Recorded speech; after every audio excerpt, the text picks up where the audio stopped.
Welcome to the Chaos and Light podcast. I am your host, Angela Levesque, and I'm very excited for my guest today. We have Dakota Earth Cloud Walker on. Anyone who's listened to this program knows that I have highly recommended many of her guided meditations and guided journeys.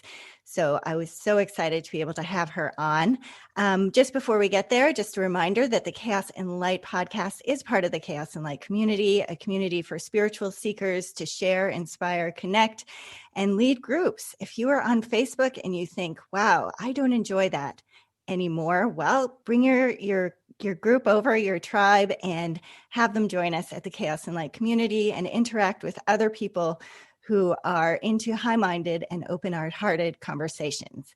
If you haven't checked it out, you can go to chaosandlight.com. We have some upcoming events, many events actually coming up in April. So do check that out at chaosandlight.com/events. Are you enjoying this podcast and want to help this lady out? Well, share it with friends, or even better, leave a review on iTunes. We'd love to hear from you. Now back to the show. Well, I am here today with Dakota Earth Cloud Walker. She is an international teacher, author, speaker, and the founder of Gaia Wisdom School. She has trained with notable shamans in both the United States and in Ireland. She is trained and certified in Shamanic Breathwork, Trance Dance, Shamanic Soul Coaching, Celebrant, and meditation. Dakota has worked in the Shamanic Arts for over 25 years and is a renowned teacher for the medicine wheel teachings based on Celtic, Druidic, and Native American spirituality. Well, Dakota, welcome to the Chaos and Light podcast. Thank you for having me, Angela. I really enjoy being here, and you have such a warm personality. I just want to say that you come across as just, I love that warmth. Well, and it feels weird. I have to say, it feels weird to hear you introduce me. All that stuff is just like, wow. I know it is. Wow. And I'm not, it's not my usual thing to suck up to guests. But it is my usual practice to really show gratitude and respect and reverence for things that I find meaningful and to people that I find meaningful. So because I'm not on Facebook, so otherwise I would have joined your group. But I think that every client I've ever had, I put it in newsletters, podcasts. I really found your guided meditations and guided journeys to be nothing short of transformative for me. So if I have had things like if I'm working through something, and I'm somebody that has been doing meditation for 20 some years, I have to say that if there's something that I'm working through, one of my things we'll see if there's some sort of guided journey or meditation I can go through to help process and receive insight. So thank you for doing that. You're welcome. You're very welcome. I always appreciate hearing that, because sometimes when you're in the creation mode, when I'm in the creation mode, you don't always know how it's going to affect people or land with people. And so hearing this makes me happy, because it makes me know that I'm on my sacred purpose. I'm on that path of really defining who I am and what I do, my contribution to the world, I guess you would say. Yay. Yeah. Well, speaking of your path and your background, it is so diverse. And I kind of want to hear from, you can read somebody's bio and, that gives us a nice little snapshot as an introduction. But tell me a little bit about how you came to be walking this path. Is this something that, you kind of came into this world and you're like, yes, I hear the call from spirit? Or is this something that kind of you had one of those like, bam, awakening moments and said, this is what I need to be doing? I think it's a little bit of, it's a marriage of both for me, really. It was back in my 20s, I really began to walk that journey of the wounded healer. And I had began, looking at the existence of God or spirituality when I was very young, and became a devout Christian for many years. And at the same time, I was also struggling with my identity of who am I? And at the age of 19, I came out as being gay, and realized that the church would not accept me. They wouldn't, I wasn't welcomed there anymore. And they booted me out pretty much. And I needed to find my path at that point. And so that became a very pivotal moment for me. For 6 months, I decided I was an atheist. How could any God deny anybody just based on who they were? And but there was still this part of me that was such a seeker, and I knew that there was something greater out there than just me.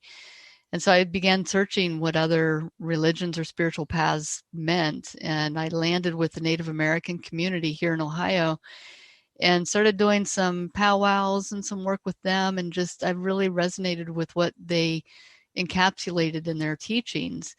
And so I started to dive into that, and I went through a name changing ceremony, and I started to actually teach cultural study courses at the college here locally on the plight of Native America. My whole life revolved around just that journey.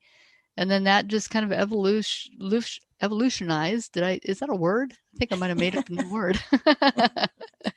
I took that evolution and just went with it and just started exploring. I think there's a part of me that's got ADHD, and there's a part of me that is very much a soul seeker. And I really have always been thirsty for wisdom and knowledge, and, diving into all the different ways that people relate to spirituality and God, or whatever you want to call God. In my program, we call him Gus now, to encapsulate God, universe, and source. And that was actually coined by one of my students. I love that. So for me, it was more of my background was really kind of this evolution of meeting different people at different times and going through my own journey and really trying to figure out who I was along this path. And for a while, it was very personal. It was just my journey. And then I developed this love for teaching, and I've always been a rebel. I've never liked systems. I don't like working for people. I don't like anything that's like confined to a system or a box. And so for me, it was always about creating my own life, however that looked like to me. And I only wanted to be my own boss. And so it was creating my own school and creating my own way of life, my own vocation, and bringing in all those elements that were so important to me at that point. And I have, because of my thirst for knowledge and wisdom, I would study everything and just pull in all these tools until I landed where I am today, which is with Gaia Wisdom School, and really trying to build a place that people can come to discover that path for themselves without any kind of doctrine, but really to discover it organically through their own kind of lessons and their own inquiries, their own curiosity, and give them that safe place to find that and to be empowered and to step back into that wisdom. We all have this wisdom that resides within us. There's nobody that's immune, or nobody that is on this hierarchy that's greater than somebody else. And I've really felt strongly that there needed to be a place for people to find that within themselves and become their own guru. I hate that word, by the way. I hate guru. It bothers me too. Yeah. One of the things that I, as somebody who is sort of similar, that I've kind of put my toe into waters, some deeper than others, in multiple different ways, like in multiple different perspectives. And, looking at your website, you have a blog post on witches, and obviously you talk about angels and spirit guides and shamanistic traditions and practices, and bringing all of these multiple traditions together. Was there a point when you had to kind of reconcile all those pieces, or did they just naturally fit together for you? I'm going to go with my last answer and say a little bit of both, because, and I'm not trying to be wishy-washy here, but for me, it was, there were certain things, and especially having grown up in the church, that you have these certain ideas that are like paganism and Wicca and witch, that those are of the devil. Mm-hmm. And so that was, there's a lot of religious shaming that happens in our world. And it's a very subtle undertone that kind of rides this current that informs many, many people. And so there was always this feeling of fear among all of that. And I thought, that can't be really what's true. And so I started to investigate it, and I started to kind of dive into that and learn more about it. And what I learned was that really at the basis of most spiritual practices is the basis of love, connection, nature, and, belonging to something bigger than us. And every tradition that I investigated had that same kind of theme. And so there is a lot of this crossover that happens. And when I started to really do a lot of research on my family, and this is actually a funny story. My father's side, I didn't give 2 cents about. I couldn't care less about what their family was, because my grandfather and I had this, well, both my grandmother and grandfather had just this really horrible relationship. But my mom's side, I loved my grandma and grandpa on that side. And so I did ancestry.com and ran their, I did all that I could on that side. And I got to this dead end, but I still had like 6 months on ancestry.com. And I got to this point where I couldn't find any more on her lineage. And I thought, well, all right, I got 6 months left. I'll just go ahead and research Dad's side. And what I've discovered was that my great grandmother, her whole lineage goes all the way back to, I got it back to about 700 BC. And because we were all kings and queens of Scotland and Ireland, and a lot of the famous Druids are my great grandfathers. And it opened up this whole new Pandora's box for me. It's like, this is who I am by blood. And what is that? How does that inform me now? And I'd already had kind of a very deep foot into Druidry, and I didn't know why I was so drawn to Celtic spirituality. And this kind of filled in all of those things for me, realizing that my blood lineage tied directly into the very things that I was teaching. And so for me, that was this confirmation that if I always follow my curiosity, my gut, my heart, that I'll never be led astray. But because I have this propensity to, there's no one box that fits everybody. I have always said that if there's 3 billion people in the world, then there's going to be 3 billion religions in truth. And so for me, it was just about pulling in those pieces that felt most congruent with my soul. And that's how I landed with all of these different elements that you find on my website, because that's who I am. I'm walking my path. And my path is part of, it's the work that I do. It's what I bring to the world. And that's very important to me, to be authentic in that. Yeah, I resonate with that very much. So I also grew up in a very strong Christian family, and growing up and being naturally inclined towards paganism and just, the spirit of the earth. And even now, like I have a strong connection to animal guides and animal medicine. And there's all of these different things that pull me, and my interest and curiosity. I like that you use that word. Yeah. But there was a lot of busting through some of these religious constructs and overlays that I had to get through to realize that, no, this isn't something that is the devil's work or that sort of thing. That this natural curiosity is something that I need to follow and connect with, in a deeper way, instead of trying to, I need to shut this down because maybe this doesn't leads me down a dark path. And so once I was able to bust through those overlays, it really just opened up, I don't know, I guess a whole world of authenticity, because I could just finally kind of relax into who I really knew I was. Exactly. At my core. And, when you look at the history of religion, Druidry is the oldest religion in the world, and Catholicism came out of Druidry, and Christianity came out of Catholicism. Wow. And so when you look at like the pagan Druidic like holidays and stuff, they are all centered also around the Christian holidays, but the Christian holidays, they morphed it to fit their God. So Halloween is Samhain, Beltane is, what is Beltane? It's in the spring. It's not Easter. Easter is Ostara. But anyway, we have all of these traditions that are, congruent to the Druidry world and pagan world, but they all got lost in translation when Catholics came and took over that vein of religion. And I think too, so it's really, if anybody does a lot of research on religion, it's a crying shame what actually has happened, because there were so many things that got lost, even in the early days of the Catholic Church, when they used the solfeggio frequencies and the Gregorian chants that the people could use for their own healing. And they had access to all of these things. And then when man came in, and I say man just because it's mostly the patriarchal system that really developed this, is they wanted to be able to control the people. So they took away those tools. And a lot of those tools were also derived from nature-based, earth-based religions that honored the earth and had that connection. Because when you are powerfully connected to nature and all things in it, you have everything that you possibly need within your own beingness. And that's a powerful, powerful place to reside in. And from that place, religion and patriarchy cannot control you.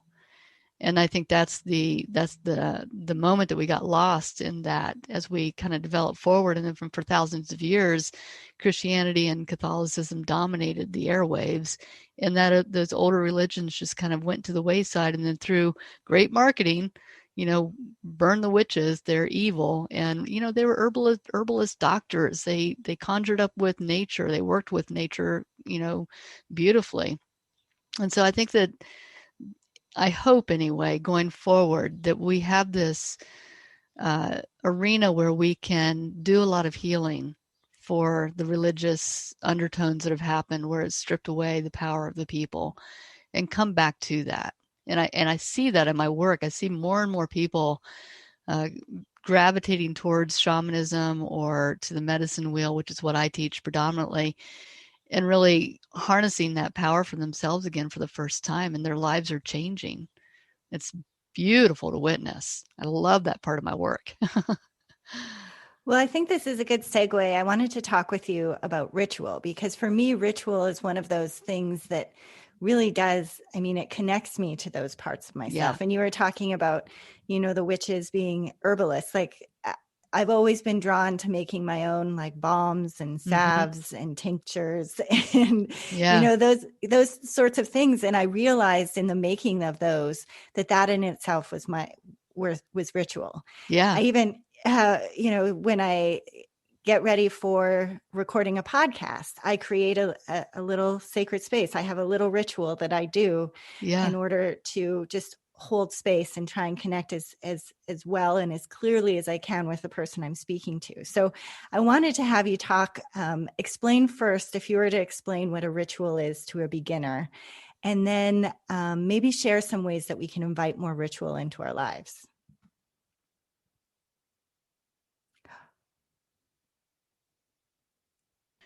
There's two things, ritual and ceremony. And ceremony is a collection of rituals. So you have a beginning, you have a threshold moment or transformational moment, and then you have a closing. So you invite in whatever energies you want to participate. You have a transformational moment, something that changes you, and then you go through the ending of it. And those are all comprised of different types of rituals. Ritual per se, I love the word, actually, ritual. It just is so eloquent to me. I don't know why.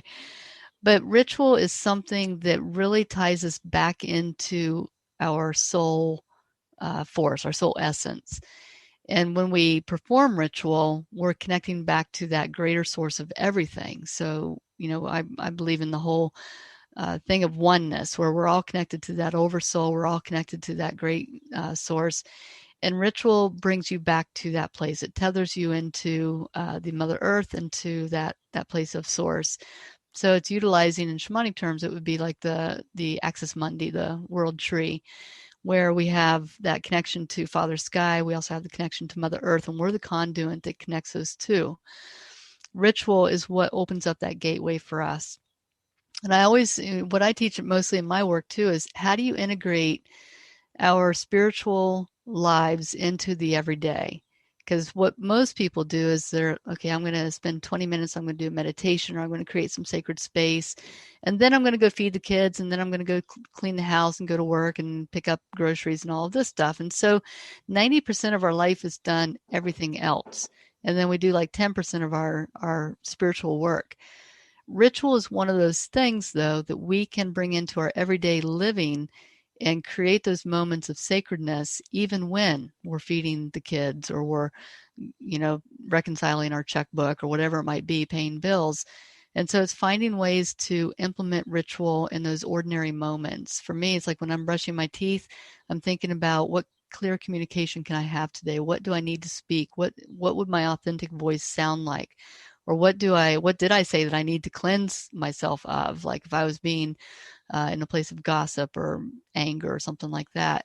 When I'm showering, I'm actually getting downloads from spirit, and I'm also thinking about just cleansing all the energies off of me from the day that don't serve me.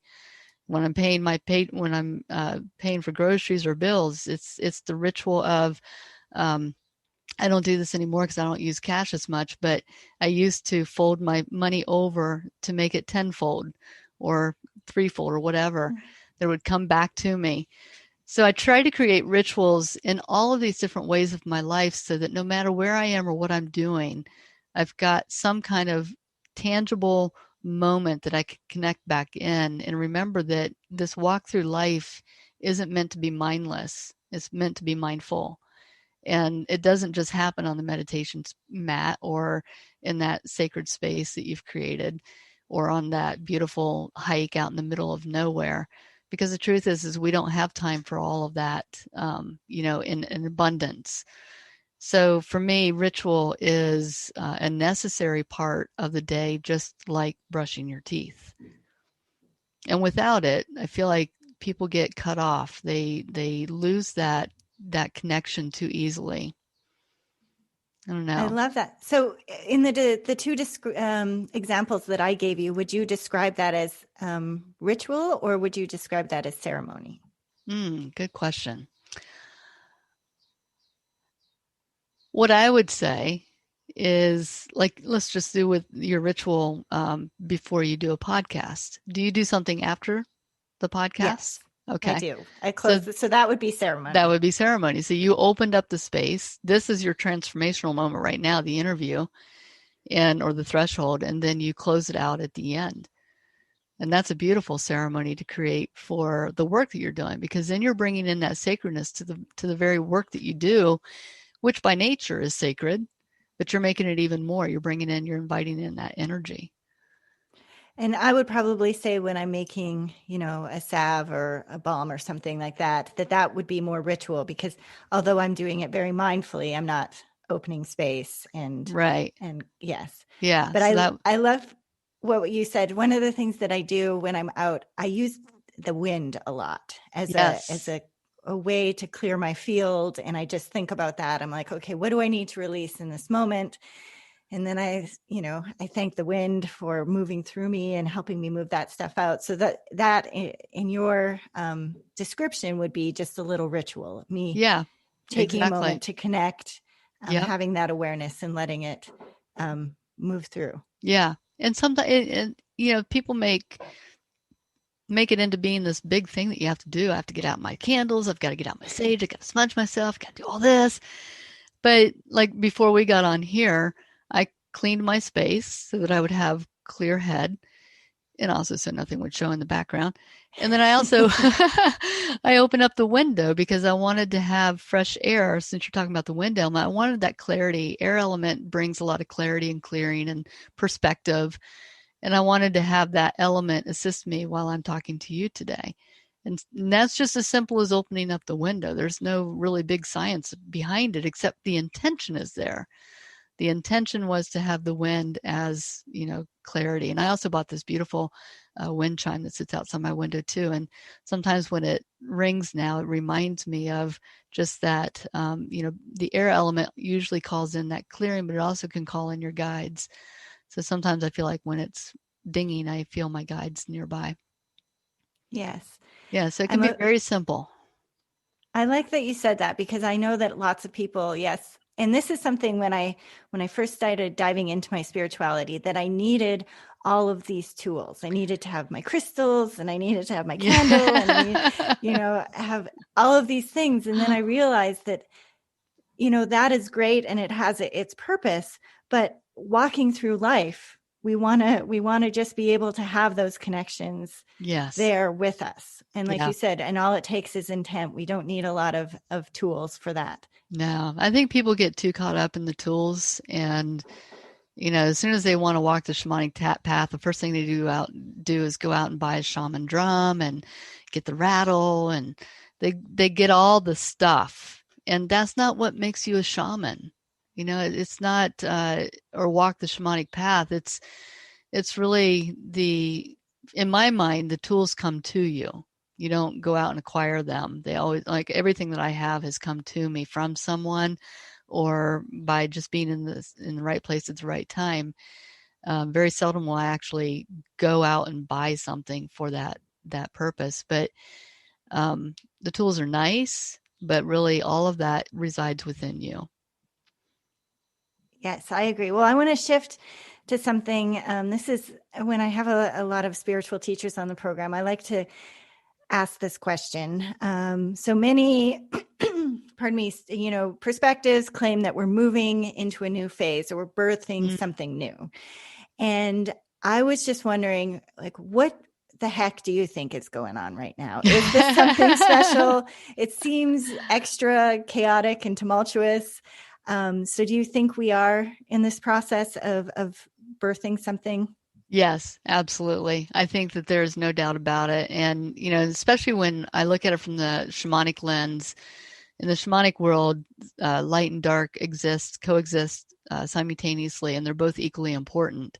You have to have the grit in life in order to learn how powerful you are. So you have to go through the traumas, you have to go through all of these different things. And at least here in the United States, we have gone through 4 years of grit, and really seeing that shadow side kind of rise up in front of us. And how do we deal with this now? We're dealing with all kinds of racism and misogyny and homophobia, and everything on that whole spectrum is now amplified. And, if you follow any kind of ascension type material, you'll see that there was this projection that was going to happen around this time. And it started in 2012 when the Mayan calendar ran out and everybody was scared that the world was going to come to an end. And really what it was that the patriarchal system was coming to an end. And then we started to move into the matriarchal, but we were really right in the very first breath of life of that matriarchal system. We haven't even taken like a full minute of breath from that life. And so all this chaos is happening, and these opposite energies are starting to rebel against each other. But what I really feel fully is that on the other side of this is we are going to come to this reconciliation that is long overdue. And it's the reconciliation where we begin to see our humanity as one, and that we have that connection to every person, even the white supremacist. He is my mirror, and I've got to look at those pieces inside of myself that also resembles that, and heal that within myself. And so we're given this great opportunity right now, I think, to go through this massive undertaking, this massive healing. And I don't think there's any surprise that any of us who are witnessing this right now are here. I think that was all part of that. I don't want to say conspiracy, but it was part of the recognition of our soul that we needed to be here at this time to help us as humanity to go through this. And what I'm seeing on my side of it in the work that I teach is that people are getting to a point where the status quo is no longer enough, and they're tired of dumbing it down.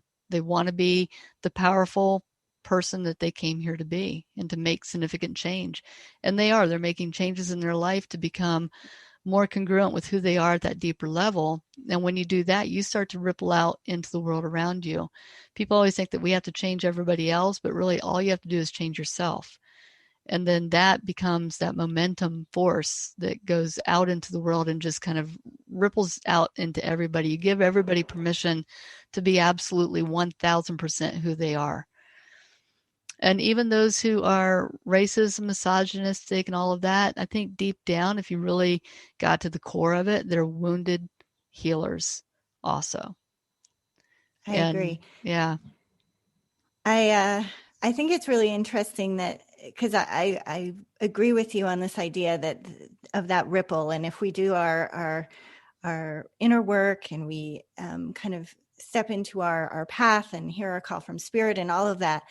I find it very interesting because if we look at in the collective, there's a lot of focus on what I call either the population story or the top level story. So what groups do we fit in, and trying to, as Caroline Myss would say, like heal at the speed of the group. Yeah. And for me, I kind of feel like that work, we do what we can on our individual level, and then we share and support each other. And so we focus more on the individual story than the group story. I was wondering if this is something that you've thought about with all of these kind of identifications with groups. I do. I think that, we each have our own story, and collectively we create this monumental book, but we're each just a single chapter in that story. And each contribution is just as important as anybody else's.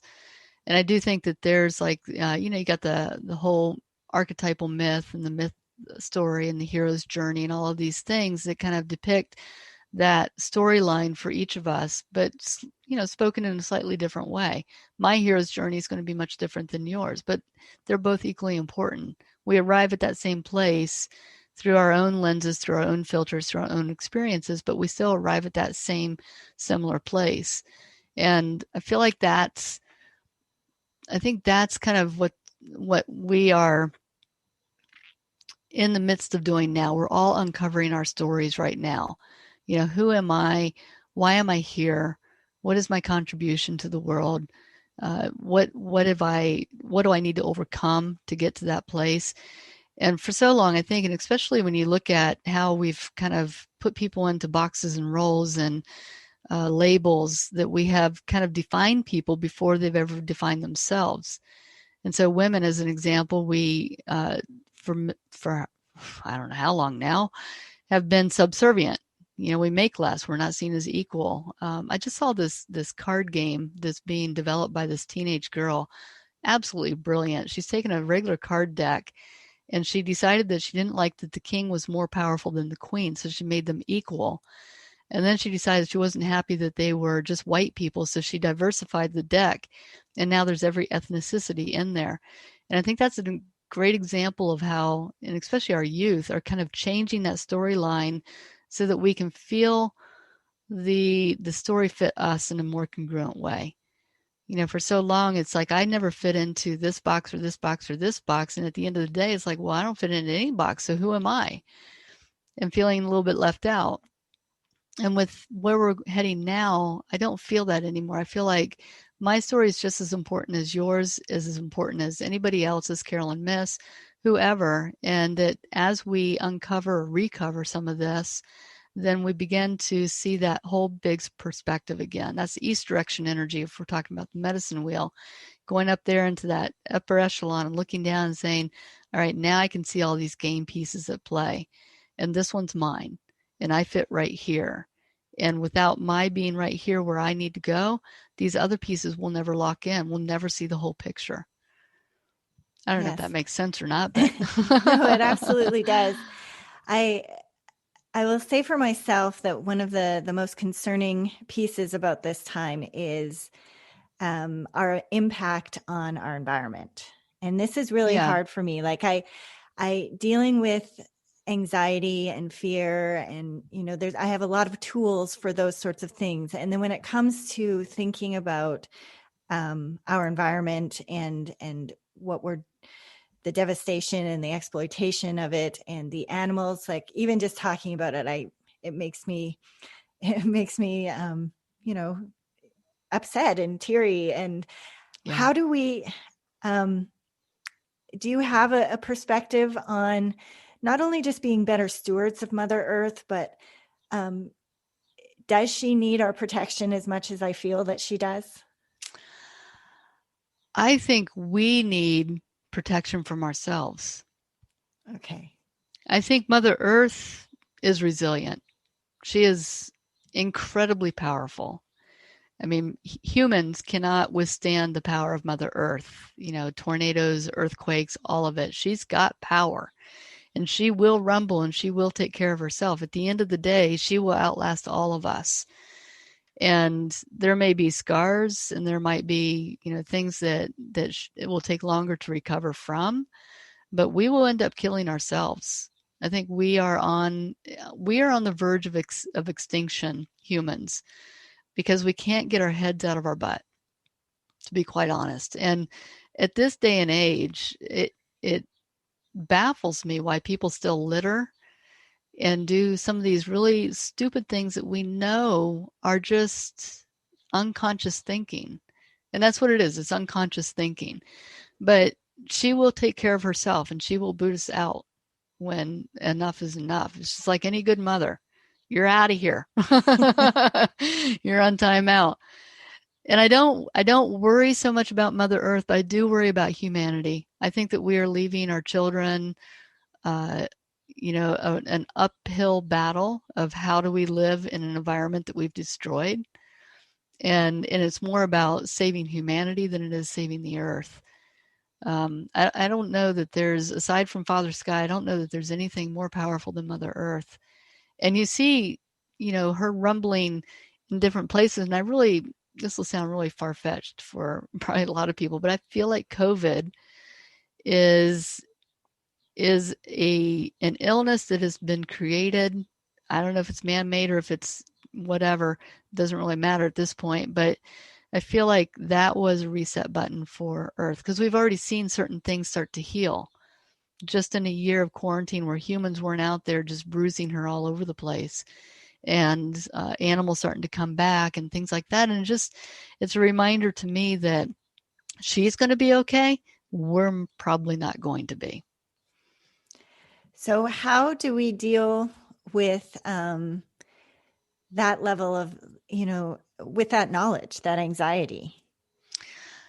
I think it brings it's again coming back to being you said earlier, being a good steward of the earth. And we set that example by doing it ourselves. My partner just moved here from Colorado, and she would spend mornings walking in our neighborhood, and she'd come back with these big trash bags full of trash that she'd pick up on her walk. And she's like, I can't believe how much people litter here. They're just so unconscious. You'd never see that back in Colorado. And after about a month of her walking, she'd go out and she'd come back with less trash and less trash and less trash. And now we went out walking, we hardly see any trash. And it's because people were seeing her pick up stuff. And they started like, oh, maybe I shouldn't do that. And they were picking up things. So I think it's when you begin taking care of the earth and yourself, other people do notice. And whether it's guilty, done by guilt or done by inspiration, doesn't really matter. As long as you get somebody moving and taking care and being conscious of what their actions, the repercussions of their actions are. And not everybody's going to get that. But, if there's 2 or 3 people who get that here, and then 2 or 3 from them, and again, it's that ripple again. We can't look so far down the road and get so overwhelmed by there's millions and millions of people. How would I ever, clean up the entire earth? Well, it's not up to you to clean up the entire earth. It's just for you to clean up your street, and then your neighbors, and then their city, and then your state, and then more. I don't know. It reminds me of the story of the starfish. I don't know if you've ever heard that story. Mm-hmm. Man's walking along, on this beach, and there's just hundreds and hundreds and hundreds of starfish that got washed up to shore. And he's, kneeling down and picking up one, throwing it back into the water, throws in another one. And this other guy comes towards him and says, I don't know why you're doing that. There's hundreds and hundreds of them. You're never going to get all of them back in the ocean. He says, but to this one it matters, and to this one it matters, and this one. And so if we do those small little gestures with the consciousness that whatever we do will have even the slightest ripple is enough. It's enough to make a difference here or in this moment or to that one person. And if we can hold on to that, then it makes our life a lot easier to live, because we become more conscious about our actions, and it's not so overwhelming that, oh my gosh, I can't save the whole world. It's like, but I can save today. I can save this piece of trash I can pick up and throw away. And it's one less piece of trash. And what I love about that too is it's not coming from a place of I'm preaching to you, or I'm telling you, or I'm shaming you, or whatever. It's like this is my piece that I can do. And you're right, that connects to people and that speaks to them. It's much easier received from a place of Exactly. that modeling versus this is what you should do, or how dare you, or I Yeah. really like that. I think too that there's been a real disservice to kids these days, because I think the notion of service doesn't seem to be as prevalent in the generations growing up. And I really feel like we need to instill that idea of being of service to the younger generations, because that's what sustains us going forward, is that act of service. Every Tuesday night I do an Insight Timer live session, and in that, whatever donations I get, and usually we get maybe $130, $150 in donations each night, is as a group we collectively decide who are we going to donate to this week. I have these little pictures on my altar now of owls and crows that we've donated to. And last week was this kids organization in Portland who helps the homeless girls and boys there, and a Peruvian Warhani women who are trying to save the rainforest and stuff like that. And I think for me, that's the one act that I can do is, this is money I wasn't counting on, so let's just donate it. And what it does to those, 500-600 people who are listening to me, it inspires them to also be of service and to donate and act, in the stewardship, in the mindness of stewardship to others. And I think in that you get this collaboration feeling that's really powerful. Now when I go on Insight Timer, the first questions are like, who are we donating to tonight, Dakota? And they get so excited about that. And it's just like these little small things that we can do. And I have a platform that I can speak from. And I feel like there's a responsibility for anyone who has a platform to be able to share that type of stewardship with others, inspire them to do more. Well, I think that is a beautiful place to leave this interview. I want to give you an opportunity again to share how people can get in touch with you or connect with you via Insight Timer or your website, anything you'd like to leave my listeners with. Well, you can, I have a profile on Insight Timer, and there's quite a few meditations on there. There's probably about 10 meditations you can stream for free. And then there's also a 10-day shamanic journey course there. My website, dakotaearthcloud.com, there's all kinds of stuff on there. There's all kinds of free videos and shaman shorts and meditations. I've got 140 some meditations now for sale. And we're giving your listeners a discount, 15% discount on any guided meditation they get. And then I have a mentorship that I teach. It's a year-long program, and we dive way into the medicine wheel in that shamanic path and really bring that full circle for ourselves. We just closed enrollment, so the next enrollment won't open until June. But that's one of the most popular programs that we have there. Well, but wonderful. Doing lots of good stuff. Yes, and I love your quiz. Really quickly, the soul archetype. Yes, that was very helpful. I loved it.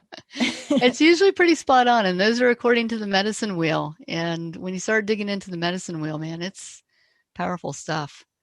Yes. Well, thank you so much. I enjoyed our conversation immensely. Thank you for coming on. Thank you, Angela. Thank you so much. Do you believe in synchronicity and synergy? That when people share, connect, and collaborate from an authentic space, amazing things can and do happen? Then check out the Chaos and Light Community, an online space for spiritual seekers that supports personal growth and gives you a frequent touch point to stay connected to your spiritual core. Join a group, attend a gathering, be inspired by our Muse feed, all in a politics-free, ad-free environment. So dive deep into your spirituality at chaosandlight.com. Connect, inspire, expand. Well, that is the show for today. I suggest you take Dakota up on her offer and go to her website, and you can purchase any guided meditation for 15% off using the coupon code Chaos and Light, all lowercase. And I've also included the link to her Insight Timer page where she has, 10 or so guided meditations available for free. So check those out. They are fantastic. Well, that is the episode for today. Take care and seek the mystery.